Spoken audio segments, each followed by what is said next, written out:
Content आप कैसे बनाते हैं, कैसे डिज़ाइन करते हैं, कैसे ढूँढते हैं और इस पे कितनी मेहनत लगती है? डिजिटल में आपने जैसे बताया कि काफ़ी मुश्किल है, तो सबसे पहले वीडियो करना और काफ़ी मेहनत करनी पड़ती है। और दूसरा कि जब हम चीज़ें ढूंढते हैं उसमें काफ़ी मुश्किल है कि आप कोई चीज़ निकाल में सर्चिंग करनी पड़ती है, काफ़ी सर्चिंग करनी पड़ती है, तब जाके आपको कोई एक अच्छी चीज़ उसमें से मिलती है तो आप उसको करते हैं।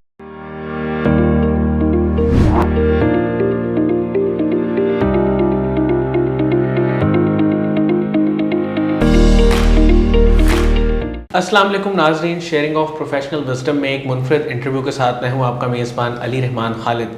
नाज़रीन, जैसा कि आप जानते हैं कि सोच बदलेगी तो पाकिस्तान बदलेगा और ज़िंदगी में रोशनी बनो, इसी टैगलाइन के साथ हम बार बार आपकी खिदमत में हाज़िर होते हैं। आज जो मेहमान हमारे साथ मौजूद हैं वो एक यंग जर्नलिस्ट हैं और इनकी ख़ास बात ये है कि ये बोल्ड डिजिटल से इन्होंने अपने काम का आगाज़ किया और अभी ये जीएनएन में जीएन के डिजिटल प्लेटफॉर्म पे काम कर रहे हैं। डिफरेंट शोज़ ये अब तक कर चुके हैं जिसमें क्राइम रिपोर्टिंग शामिल है, करंट अफेयर्स को भी देखते हैं, एंकर के तौर पे, रिपोर्टर के तौर पे भी काम कर चुके हैं। आज हम इनसे जानेंगे कि ये स्टोरीज़ को किस तरह कवर करते हैं, अपना कंटेंट किस तरह मैनेज करते हैं, क्योंकि जो चैनल्स के डिजिटल प्लेटफॉर्म्स होते हैं उनको देखना आसान काम नहीं होता, मुश्किल होता है, उसके क्या क्या चैलेंजेस हैं, ये सारी बातें आज के इंटरव्यू का हिस्सा होंगी। अस्सलाम वालेकुम एहसन ज़फ़र साहब, कैसे हैं आप? वालेकुम सलाम, आप कैसे हैं? अल्हम्दुलिल्लाह। सर, मैं आगाज़ यहाँ से करना चाहूँगा कि ये जो रिपोर्टिंग है, ख़ास तौर पे क्राइम रिपोर्टिंग, ये बड़ा मुश्किल काम है और इसमें बहुत सारे रिस्क भी इन्वॉल्व हैं। तो आपको मीडिया में इंटरेस्ट आपका कब और कैसे डेवलप हुआ और फिर इस फील्ड में आप कैसे आए? अच्छा, मीडिया में मेरा इंटरेस्ट जो था, इमरान रियाज खान साहब, इनको मैं देखता होता था, इनसे मैं मोटिवेट हुआ तो मुझे शौक़ पैदा होने लग गया। तो जब शौक़ हो गया तो फिर मैंने एक फ़ील्ड चूज़ कर ली। मैंने कहा कि मीडिया में जाना है और बेसिकली हमारा बिज़नेस भी है, बुटीक्स हैं, ब्राइडल ड्रेसेस और फैंसी ड्रेसेस का बिज़नेस है। तो मैं चाहता था सेल्फ मेड बनना और कुछ ऐसा करना चाहता था कि अगर मेरे बाद दुनिया मेरे काम को याद रखे, या जैसे वीडियोस रह जाती हैं बाद में, कोई अच्छा काम आपने किया हो लोग आपको याद रखते हैं, तो उसमें एक ये चीज़ भी आती थी कि आप मीडिया में जा सकते हैं, कुछ ऐसा काम कर सकते हैं जिसे आपको दुनिया याद रखे।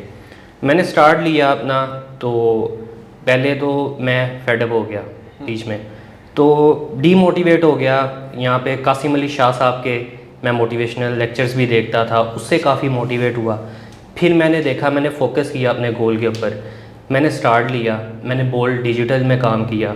उसके बाद अब मैं जीएनएन डिजिटल में काम कर रहा हूँ, फिर करंट अफेयर्स के ऊपर काम कर रहा हूँ मैं और क्राइम बीट कर रहा हूँ। सर, क्राइम रिपोर्टिंग की तरफ आप कब और कैसे आए और ये काम आपको कैसा लगा? अच्छा, मुझे ना पहले शौक़ था ये करने का, क्राइम बीट कवर करने का। जब मैं इस तरफ आया तो काफ़ी पहले तो मुश्किल लगा। मैं एक केस, मतलब एक चीज़ कवर करने गया था, कत्ल हो गया था बेसिकली। तो वहाँ पे मैं गया, तो वहाँ पे जब मैं पहुँचा तो खून वगैरह और ये चीज़ें देख के पहले तो मैं थोड़ा सा डर गया। तो उसके बाद फिर आहिस्ता आहिस्ता आहिस्ता आहिस्ता दिल बढ़ा किया सही, और फिर स्टार्ट लिया और करते गए आगे। सही। अच्छा सर, मुझे थोड़ा सा ये बताइएगा कि जब आप शोज़ करते हैं तो इसकी तैयारी में क्या आपको स्टडी करनी पड़ती है, इनको प्रिपेयर कैसे किया जाता है? अच्छा अली, ऐसे है, हमने जब स्टार्ट लिया था तो मुझे काफ़ी मुश्किलात होती थी कि पहले तैयारी भी करनी पड़ती थी, चीज़ों को पढ़ना पड़ता था, देखना पड़ता था। लेकिन अब ऐसे हो गया है कि एक कोई चीज़, कोई क्राइम हो गया है या कोई टॉपिक है तो ऑटोमेटिकली जहन में सवाल आने लग जाते हैं और उसके बाद हम मतलब इजीली उसको कर लेता हूँ मैं कवर। सही। अच्छा, बहुत सारे लोग जो है ना, मीडिया का जो सबसे एक अहम चीज़ है वो सिर्फ इसी को समझते हैं कि आप एंकर बन जाएं और ज़्यादा हमारी जो यूथ है वो चाहती भी है कि हम ऑन स्क्रीन मीडिया पे आएँ और लोग हमें जाने, हमें फेम मिल जाए। ये दुरुस्त बात है और आप चूँकि इस फील्ड में आप काम कर रहे हैं, आप कैसा महसूस करते हैं और इस चीज़ को कैसे देखते हैं? अच्छा, मीडिया फील्ड में अगर आप आना चाहते हैं, पहले तो आपको शौक़ होना चाहिए और सीरियस अगर आप हैं तो आएँ, अगर नहीं सीरियस तो ना ज्वाइन करें। क्योंकि इसमें ये है कि पहले आपको मेहनत करनी पड़ती है और काफ़ी मेहनत करनी पड़ती है, फिर आप किसी मुकाम में पहुंचते हैं। और मीडिया फील्ड एक ऐसी फील्ड है कि काफ़ी अच्छी फील्ड समझा जाता है कि आप अपनी बात बता सकते हैं, आप लोगों की आवाज़ उठा सकते हैं। तो मेरे ख्याल में करना चाहिए ज्वाइन जिसको शौक़ है। अच्छा, कंटेंट की जब बात की जाती है तो सबसे मुश्किल काम डिजिटल प्लेटफॉर्म्स पे ख़ास तौर पे, क्योंकि इलेक्ट्रॉनिक पे तो ज़ाहिर है कि वो आप रिसर्च करके कुछ ना कुछ चीज़ें कर लेते हैं, लेकिन डिजिटल पे आपको एक कांस्टेंट एफर्ट से गुजरना पड़ता है। तो कंटेंट आप कैसे बनाते हैं, कैसे डिज़ाइन करते हैं, कैसे ढूंढते हैं और इस पर कितनी मेहनत लगती है?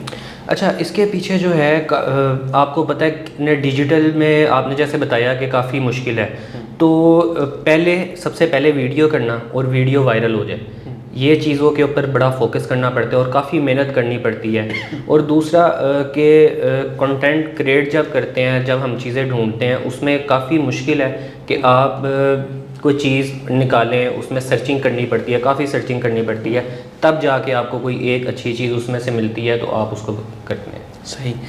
अच्छा, मुझे ये बताइएगा कि जो लोग आना चाहते हैं मीडिया की फील्ड में, आप उनसे क्या कहेंगे कि आपको अब अच्छा महसूस होता है इस फील्ड में काम करके, या आप चाहते हैं कि नहीं कुछ और किया जाए? आप कितना मुतमईन हैं अपने काम से? अच्छा, मैं तो बड़ा मुतमईन हूँ अपने काम से, और मैं जो आना चाहते हैं उन्हें भी ये सजेस्ट करूँगा कि वो आएँ। बिल्कुल एक बड़ी ज़बरदस्त, मुझे तो बड़ा मज़ा आ रहा है अब काम करने का। मेरे कुछ दोस्त भी हैं, भाई भी हैं, और उस्ताद भी कह लें तो वो कम नहीं होगा कि इरसलान आज़म छच्चर साहब, बुरहानुद्दीन साहब, सफदर अली, रुखशान मीर, ये जैसे दोस्त हैं। तो मैं डीमोटिवेट हो गया था, इन्होंने मोटिवेट किया, काफ़ी चीज़ों का बताया इन्होंने, और उसके बाद फिर मैंने दोबारा से स्टार्ट लिया और फिर यहाँ तक मैं पहुँचूँगा आज। ठीक है। अच्छा, मुझे ये बताएं कि इंस्पिरेशन का तो आपने ज़िक्र किया, लेकिन अब करंट जो लोग काम कर रहे हैं आपकी फील्ड में, उसमें से आप किससे सबसे ज़्यादा इंस्पायर हैं? अच्छा, जो अभी जो काम कर रहे हैं फील्ड में, वो बेसिकली डिजिटल की साइड से आप कह रहे हैं? डिजिटल, या डिजिटल की साइड से बुरहानुद्दीन साहब हैं, उन्होंने बड़ा ज़बरदस्त काम किया हुआ है, उनसे काफ़ी इंस्पायर हूँ मैं। सही। अच्छा, आप क्या समझते हैं कि जो डिजिटल मीडिया पे जिन मौज़ूआत पे बात हो रही है, क्योंकि बाज़ औक़ात हम देखते हैं कि बिल्कुल ही किसी ऐसे टॉपिक पे प्रोग्राम होता है या ऐसे टॉपिक पे बातचीत होती है जो कोई इतनी रेलेवेंट भी नहीं होती और जिसकी शायद ज़रूरत भी नहीं होती, लेकिन बस वो एक कंटेंट जनरेट करने के लिए ना उस वीडियो को बनाया जा रहा होता है। तो ऐसा क्यों होता है? ये बस कुछ लोग हैं जो कहते हैं कि हमारी चीज़ कोई वायरल हो जाए, और वो इस तरह का कंटेंट बनाते हैं। बेसिकली सहाफ़त है कि एक सच्चाई दिखाएं, और जो मैंने आज तक जो भी है सच्चाई ही दिखाई है और यही दिखाना चाहिए। खुद से कंटेंट जो क्रिएट करता है फेक कंटेंट, मेरा ख्याल है वो दुरुस्त नहीं है। अच्छा, वायरल होने का फॉर्मूला क्या है? ज़ाहिर है क्योंकि आप भी इस फील्ड में काम कर रहे हैं, तो ये तो बड़ा इम्पॉर्टेंट है कि आपका कंटेंट वायरल हो, लोग देखें, क्योंकि लोगों के लिए ही कंटेंट बनाया जाता है, और अगर पॉजिटिव तरीके से वायरल हो जाए तो इससे अच्छी बात कोई नहीं है। तो अब वो पॉजिटिव तरीके से वायरल कैसे किया जा सकता है? अच्छा, पॉजिटिव तरीके से इस तरह से वायरल किया जा सकता है कि आप कोई अच्छी स्टोरी हो, यूनिक स्टोरी हो, ठीक है, और अच्छे तरीके से आपने उसको किया हो। उसके बाद ये है कि वो सबसे पहले आपने की हो तो वो वायरल हो जाती है। सही, बहुत खूबसूरत बात। यानी कि अच्छी स्टोरी हो और फर्स्ट आपने उसको ब्रेकअप किया हो। ठीक हो गया। अच्छा सर, कासिम अली शाह साहब के काम को और उनकी फाउंडेशन को आप कैसे देखते हैं? कासिम अली शाह साहब बड़ा ज़बरदस्त काम कर रहे हैं और बड़ी ज़बरदस्त फाउंडेशन है, बड़ा अच्छा लेके चल रहे हैं कासिम अली शाह साहब। और कासिम अली शाह साहब से मैं काफ़ी मोटिवेट हूँ, और मैंने काफ़ी लेक्चर्स उनके सुने हैं। कासिम अली शाह साहब बड़ा ज़बरदस्त काम कर रहे हैं। सर, मुझे ये बताइएगा कि आप मीडिया की फील्ड के साथ मुंसलिक हैं और आप जो काम कर रहे हैं, इसमें कौन से 2, 3, 4 स्किल्स ऐसे हैं जिनकी वजह से आप कामयाब हैं? इसमें कम्युनिकेशन स्किल्स बहुत ज़रूरी हैं, और दूसरा आप जब बाहर जाते हैं, लोगों से आप बात करते हैं, इंटरव्यू करते हैं, ये चीज़ें बहुत ज़रूरी हैं। अच्छा सर, मुझे ये बताइएगा कि रोड शोज़ का आपका एक्सपीरियंस कैसा रहा? अच्छा, रोड शोज़ का एक्सपीरियंस अच्छा था मेरा। उसमें ये है कि रोड शोज़ आप करते हैं तो बहुत सी आपको चीज़ों को फेस करना पड़ता है, आपको काफ़ी चीज़ों का ख्याल रखना पड़ता है। जब आप खुद एक सहाफ़ी हैं तो आपको पता होगा कि मीडिया में किन किन चीज़ों का ख्याल रखना पड़ता है। जब आप बाहर रोड शो करने जाते हैं तो आपको हर तरह का बंदा मिलता है, ऐसे हर तरह का बंदा मिलता है। बदतमीज़ भी होते हैं बीच में, काफ़ी अच्छे लोग भी मिल जाते हैं, तो वो उनको डील करना, वो एक आप कह लें कि आर्ट होता है कि उनको डील करना कैसे करना है। तो वो थोड़ा मुश्किल होता है, लेकिन मज़ा आता है उसमें। कभी ऐसा हुआ है कि कोई ऐसा बंदा मिला हो जिसने आपके सवाल का कोई जवाब ना दिया हो, या आपके साथ आगे से कोई बदतमीज़ी कर दी हो? कभी ऐसा कोई वाक़या हुआ? अच्छा, ऐसा वाक़या हुआ तो नहीं है, लेकिन काफ़ी ऐसे बंदे मिल जाते हैं जो मना कर देते हैं ज़्यादातर कि हमने इंटरव्यू नहीं देना, सही। और कभी बदतमीज़ी नहीं की किसी ने, ये है सही इसमें। सही सही। सर, आने वाले वक्त में आपके क्या प्लान्स हैं, क्या गोल्स हैं? कोई ऐसा ख्वाब जो आपने देखा हो लेकिन अभी तक वो अचीव ना किया, वो क्या है? उसमें आने वाले प्लान्स में यही है कि सहाफ़त में मज़ीद तरक्की करना। हर दिन हर रोज़ बंदा सीखता है, अपने काम से सीखता है, लोगों से सीखता है। इसमें ये है कि आहिस्ता आहिस्ता आहिस्ता आहिस्ता स्टेप वाइज ही आप आगे जाते हो। अच्छा सर, रोड शोज़ की हमने बात की, क्राइम रिपोर्टिंग जब आप करते हैं, ख़ास तौर पे आपने मुझे बताया कि उसमें मुजरिमों से सवाल पूछने होते हैं आपने, तो उस वक़्त आपको डर नहीं लगता कि यार ये आज मैं इससे सवाल पूछ रहा हूँ, कल को ये छूट गया तो मुझे ही ना कहीं पकड़ ले? ऐसा कभी हुआ है? अच्छा, बिल्कुल ऐसा हुआ है कि मैं मसलन प्रोग्राम करने जाता हूँ, कोई डकैत पकड़ लिए हैं या कोई मतलब इस तरह के, तो बाद में मैं कहता हूँ यार इन्होंने तो छूट जाना है, कल को ये मुझे नज़र में रख लेंगे और कल को ये मेरा अगर पीछा करते हैं तो कोई मेरे लिए मुझे टारगेट ना कर लें, कोई मसला ना बन जाए। लेकिन क्राइम रिपोर्टिंग अगर आपने करनी है तो आपको अपना दिल इतना बड़ा करना पड़ेगा और इस चीज़ को ज़हन से निकालना पड़ेगा कि कल को आपको कुछ हो जाए, क्योंकि एक ना एक दिन तो मौत आनी है सबको, ठीक है। अगर आप कोई अच्छा काम करते हुए चले जाएंगे दुनिया से तो वो ज़्यादा। लेकिन इस सिचुएशन में कोई एहतियात तो आप करते होंगे, इख्तियार, वो क्या है, हो सकती है?